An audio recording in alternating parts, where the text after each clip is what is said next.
जय भीम। मेरा नाम रविंद्र कुमार है। आज फिर बाबा साहब डॉक्टर अंबेडकर की राइटिंग एंड स्पीचेज पर कल मैंने एक बाबा साहब का लखनऊ में दिया गया भाषण आपके सामने प्रस्तुत किया गया था। उस भाषण में चूंकि वह प्रकाशित नहीं किया गया है, जो बाबा साहब ने भाषण में कांग्रेस की आलोचना की थी, वह इस भाषण में नहीं है।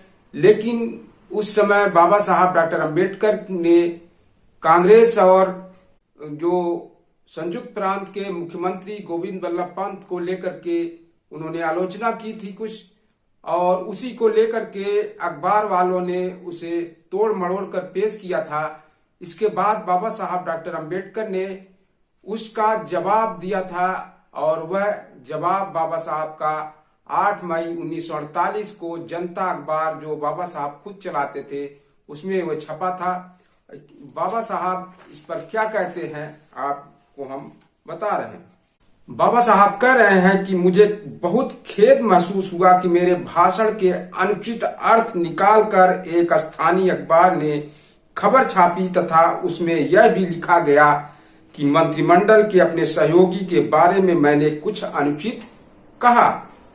मेरा 25 अप्रैल का भाषण स्वतः स्फूर्त था। अपने भाषण के कुछ मुद्दे मैं यहां दे रहा हूं।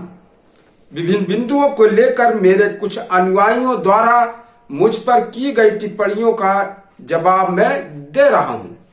पहला मुद्दा है, कैबिनेट मिशन जाने के बाद मैंने चुप्पी साध ली, उसके पीछे क्या वजह थी।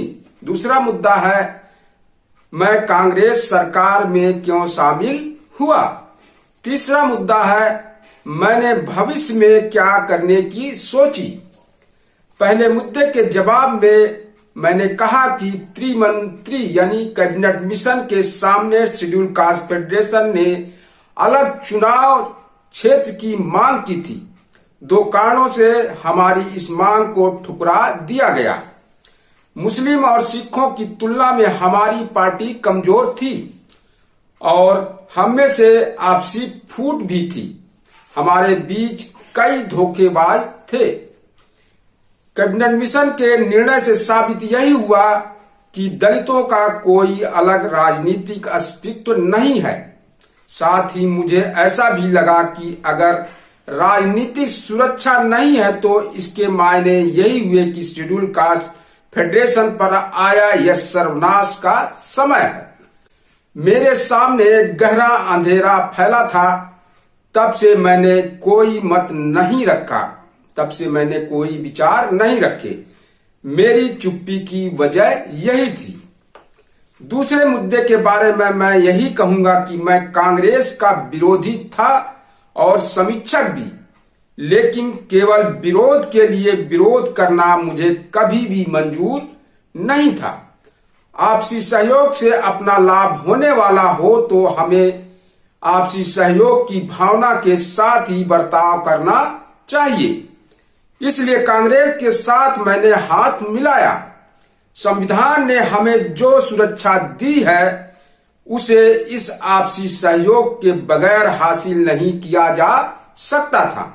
मैंने जो कहा उसकी पुष्टि के लिए मैंने कुछ उदाहरण भी दिए। मंत्रिमंडल में शामिल होने की वजह बताते हुए मैंने ये 2 कारण दिए। पहला, मंत्रिमंडल में शामिल होने के लिए मुझे बिना किसी शर्त के आमंत्रित किया गया था, और दूसरा कारण था, बाहर रहकर करने के बजाय मंत्रिमंडल में शामिल होकर अस्पृश्यों के हितों की रक्षा करना ज्यादा आसान होता। भाषण में मैंने बताया कि दलितों को इस बारे में डर नहीं पालना चाहिए कि पूर्वाग्रहों के कारण उनके बारे में बुरे कानून बनाए जाएंगे। डर पालना ही हो तो कानून के बुरे कार्यान्वयन यानी लागू करने के बारे में पाले। दलित वर्ग के लोग इस काम में शामिल नहीं हैं, इसलिए काम में गड़बड़ियां होती हैं। हमारे समाज के लोग सदियों से भोले भाले और ईमानदार होते हैं। इस काम में सवर्ण लोग ज्यादा हैं, इसलिए सरकार को दलितों के बारे में सहानुभूति नहीं है। इन सभी बातों पर गौर करने के कारण ही मैंने सरकार में शामिल होने का निर्णय लिया। अब तीसरा मुद्दा है, मैंने कहा कि कांग्रेस में शामिल होने का कोई फायदा नहीं। तीसरा पक्ष बनकर रहने में ही ज्यादा सुरक्षा है। सरकार के तानाशाही रवैये पर उतर आने का डर होता है। हाल ही में कांग्रेस से सोशलिस्ट अलग हुए और अब कांग्रेस और सोशलिस्ट इस प्रकार दो पार्टियां बनी। हमारे सामने नहीं है कि क्या हमें कांग्रेस में शामिल होना चाहिए। असली सवाल है कि हमें कांग्रेस में शामिल होना चाहिए या सोशलिस्टों के साथ देना चाहिए। सोशलिस्टों की पार्टी अधिक बलवान होने की संभावना है, इसलिए मैंने सलाह दी कि इन दोनों पार्टियों के साथ संतुलन बनाए रखते हुए उनसे लाभ लेने वाली सत्ता के रूप में हमें तीसरी पार्टी बनानी चाहिए। केवल अनुयायी बनकर किसी पार्टी में शामिल होने का कोई मतलब नहीं। ऐसे मेल के सहारे बहुत हुआ तो हम अधिकार पाएंगे, लेकिन इससे सत्ता अथवा अधिकार हासिल कर ही लेंगे, इसका कोई भरोसा नहीं। इस संदर्भ में मैंने आगे कहा कि जनसंख्या के अनुपात के अनुसार संयुक्त प्रांत में नौकरियों में आपको 22% आरक्षण की जरूरत होते हुए भी केवल 10% का आरक्षण दिया गया। इसलिए अभी हाल ही में आपने एक प्रस्ताव के जरिए मंत्रिमंडल के प्रति विरोध प्रकट किया। आप जो आरक्षित जगहें चाहते हैं वे आपको क्यों नहीं दी जाती?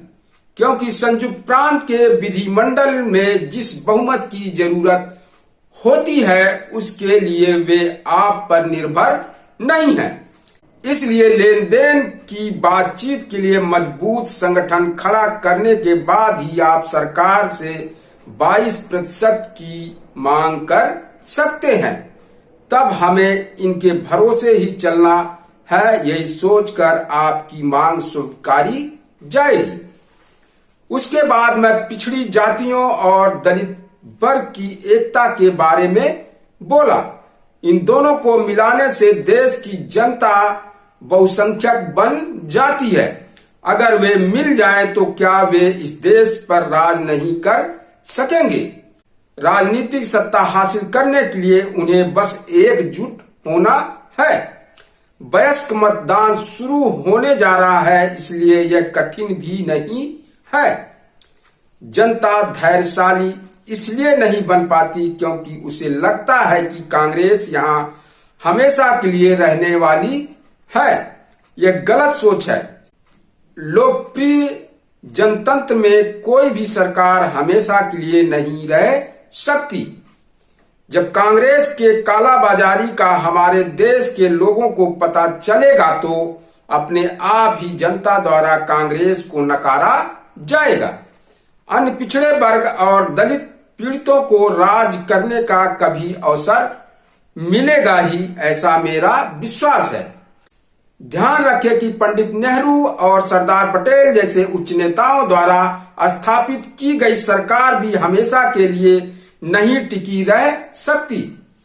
आपको मेरे इस बयान से ध्यान में आ गया होगा कि मैंने कांग्रेस पर या मंत्रिमंडल के अपने सहयोगियों पर हमला किया। यह कहना कितना गलत है।